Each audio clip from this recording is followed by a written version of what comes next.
They signed off on all of this ballot harvesting, mail-in ballots. They did. They signed off because they all shit their pants over COVID. And when I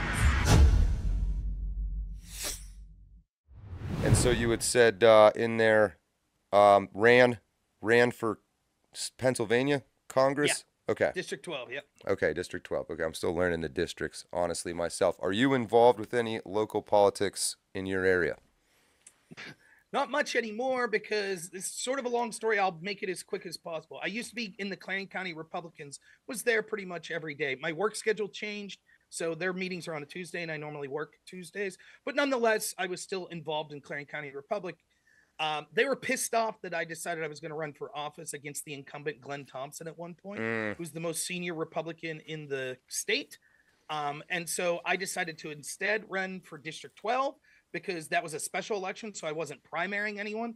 And I was shocked to find out when I requested like a letter of good standing from my local Republican Party for that district that I was running for, that they basically were unwilling to give it to me. So yep. fuck them. Hmm. They basically feel that it's a good old boys club and you need to wait your turn.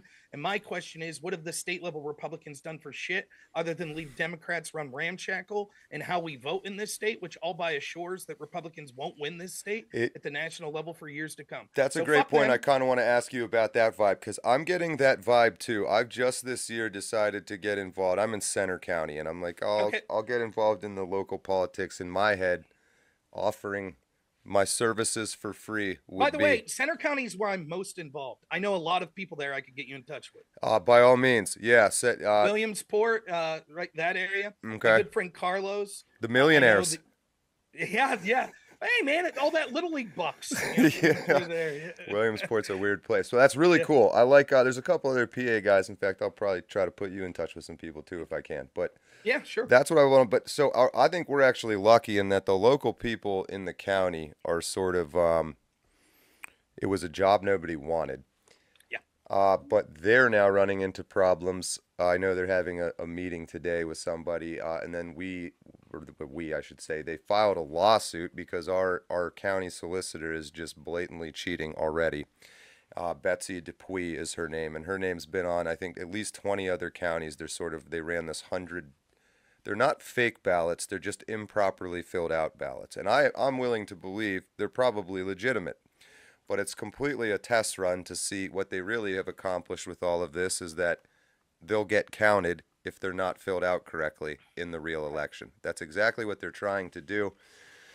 But this whole like you try to get involved, and the reaction I get probably will sound familiar to you is not that anybody sees you as an ally or potentially helpful, but that you're somehow competition. That's right. What Which they want you I to didn't do, even it's run like, for anything. right. They want you to be like, like their production assistant. Like, oh, Yes. hand out yard signs when you Yeah. want and, make these phone calls, which I did all of that Right. stuff. I don't I mind doing did. it either.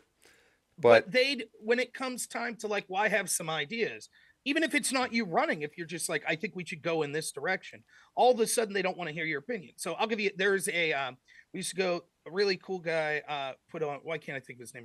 I'll come up with his name by the end of this, but he puts on this thing called the Rally on the Rock, and it's in Bradford County. And a lot of the Center County people go to that. And a lot of the state level politicians and even some national politicians end up there. I went there 2 years ago and I met Dr. Oz, who was running for office. So I stand in line to meet Dr. Oz, and I'm next in line, and his assistant's like, "Hey, you want me to take your phone and take a picture with you?" It's like, "Sure." And I get up and I shake his hand. I'm like, "Yeah, I think you're going to be terrible. You were my last pick for candidate." And I told him, I was like, I feel like you just represent everything that's wrong with the Republican Party. You're basically someone who's not representing rural Americans. You came in from outside the district. It doesn't seem like you have a populist bent to you. You seem more establishment. However, I hope you prove me wrong, and I'll be supporting you over the Democrat that you're running against, over John Fetterman.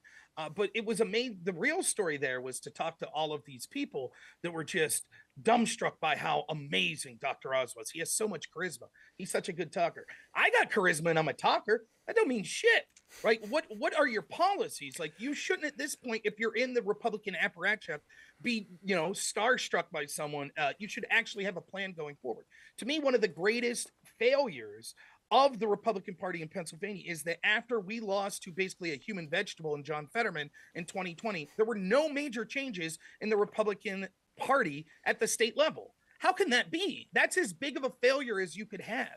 And all of these Republicans, both in the state GOP and Republicans that are involved in sort of the state level in Harrisburg, they signed off on all of this ballot harvesting, mail-in ballots. They did. They signed off because they all shit their pants over COVID. And when I was screaming at them, I'm on conference calls with them. I'm going to meetings in real life talking to them. I'm saying, what's this 15 days to slow the spread? This is shit. This isn't constitutional. They're going to use this to shut down the economy, to steal the election. And they all thought I was crazy. Now they're all Johnny come latelys 4 years later saying, oh, these changes were unconstitutional, which they were. The Pennsylvania state constitution says that you can't have mail-in ballots like this. But nonetheless, that's where we're at. And until there's change within the Republican Party where they're willing to accept new blood, it's difficult.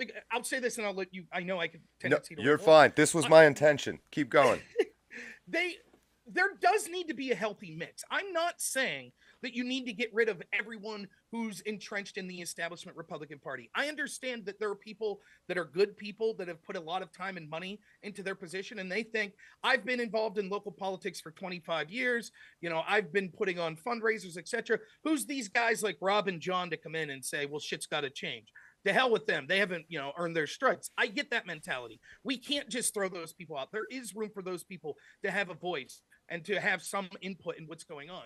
But if you are so entrenched in that sort of hierarchy that you're unwilling to accept new blood that's coming in saying, listen, what has this establishment Republican GOP, particularly in state level GOP in the state of Pennsylvania, what has it done for the people in the center of this state?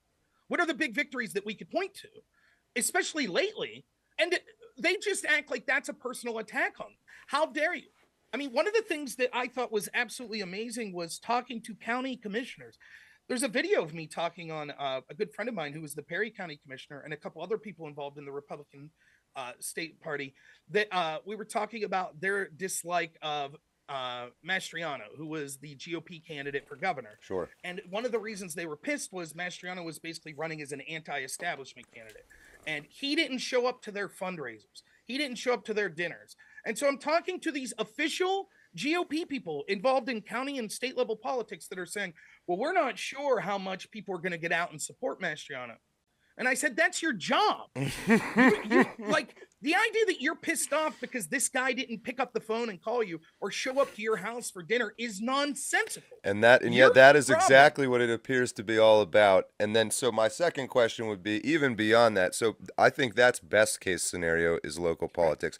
Part of me somewhat suspects that it's straight up intended, like you were saying earlier, that it almost feels like they're trying to lose, like it's Democrat operatives, so to speak. So we've had no help, it seems like, from the state GOP, let alone the national, on this lawsuit and stuff. And our local person sent them the evidence and sent them the 20 other counties, and they said, nah. Here's the thing, right? Like, I think you're right, but not maybe in the way that people think. It's not malicious. Well, here's the thing. At the national level, I think the Mitch McConnells, et cetera, they understand it's a big party. Them and the Democrats, Schumer and McConnell, are more alike than different. They'll jockey within their, as long as those two maintain power, which one's the minority and which one's the majority.